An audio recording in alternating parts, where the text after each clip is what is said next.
Have you ever wondered what the day in the life of a 4-H food judge looks like? Well, let's go find out.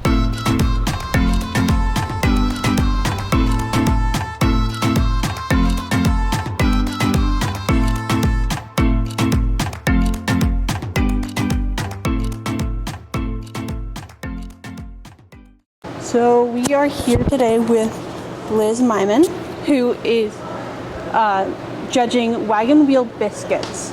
So I'm looking to see if they're uniform in size and shape. And these appear to have been dipped in a chocolate that is going to firm up so they're not sticky and gooey.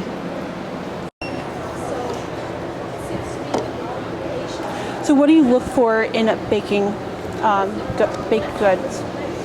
In baked goods, if there's a number of them, say cookies, rolls, whatever, we look for uniformity of size and shape.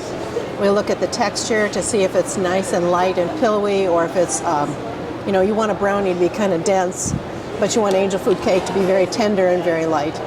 Thank you so much. You're welcome.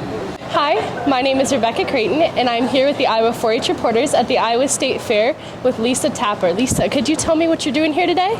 Today I am judging static projects. I'll be judging projects that are called Other 4-H, Other Family and Consumer Science. I have been judging health, and I am the non-food foods judge. That's interesting. Could you explain more about your non-foods judging? Oh, I do cookbooks. I do posters and displays that 4-Hers have done. Well, thank you, Lisa, for interviewing with us today. Okay, thank you for inviting me.